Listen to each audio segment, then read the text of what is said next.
Hello guys! Welcome po ulit sa aking channel. So for today's vlog po ay tungkol po ulit ito sa Popo. Ayan, so ngayon guys, pag-uusapan po natin kung ano po ba yung earnings. Ano ang pinagkaiba sa points. Kasi may nagtatanong sa akin, bakit po bumababa daw yung number nandun sa taas ng reward. So, tingnan natin yung earnings. Nandito po yan makikita sa profile ninyo. Nasa reward po. Ayan. So, ito po yung profile ko. Ito po yung points. Itong points, yun na po yung inyong kinita. So, ito, hindi na po yan nababago, hindi po yan nababawas. Unless po kung i-withdraw ninyo or i-convert ninyo into coins or nagka-violation kayo ng double account, nagka-penalty po kayo, dito po yun i-babawasin. Yan lang po. Pero kung sa araw-araw na magbabawas siya, hindi po yun nagbabawas. Yan. So, tingnan natin yung reward. Ay, sorry. Yan. So, ayan guys. Dito po makikita ang earnings ninyo sa reward. Sa may task ninyo po. Yan. So, yan. So, ayan. Ito, reward siya oh. Ito po yung earnings. So, nagtatanong sa akin dahil nagbabawas daw ito. Itong number na to. Yes po, nagbabawas po yan kada araw. Kasi ibig sabihin yan, ito po ay inyong wealth level. Kung baga, yun yung yaman ninyo. Yaman. So, kailangan mong i-maintain yan siya. Bagsakan, mag-trade kayo araw-araw para hindi po siya bumaba. Lalo siyang tataas. Yan. So, kada level ng inyong earnings, merong katumbas na reward na points per hour. So, titingnan natin guys, yung live task level. Dito po sa taas. Dito po. Wait. Yan. Ito po yun guys. I-click ninyo. Ay, mali. Yung na-click ko. Wait. Back natin. Ito po. Click natin yan. Yan. Ito po yung mga task. Level ng inyong task. So, dito nakalagay yung earnings. Kapag ikaw ay bagong host, bagong upload, bago sa Popo, newbie, ito po yung binibigay ni Popo na task ninyo sa live. Sa new host, ang makukuha mo, 10,000 pink coins. Ang pink coins, guys, ay yun na yung points. Yun po yung nawi-withdraw.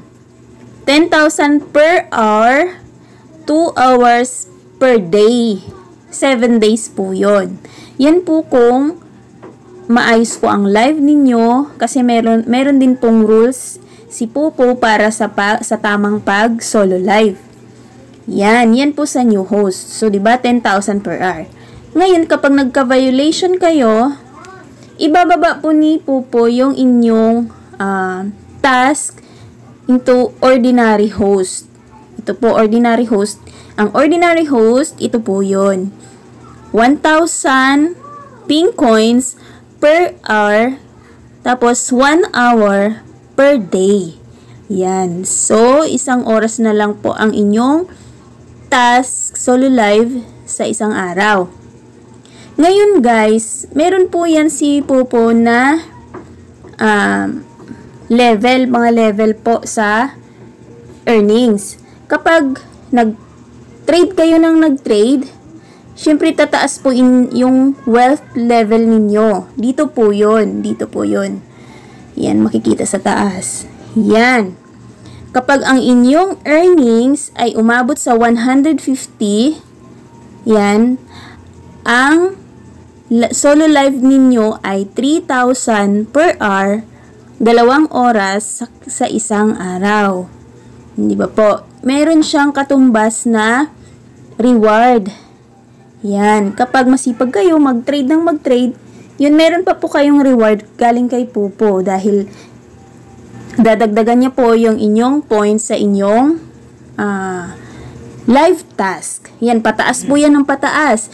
Kapag naabot mo yung 300, na ito po yung bracket. Pag naabot mo yung 300, 5,000 per hour na 2 oras. Yan. So, dito po yan guys, nakalagay sa level task. Yan po yung earnings. Ngayon, yung earnings po ninyo, 7 days po yan na kung nga 150, naabot nyo yung 150, 7 days po yan guys. After 7 days,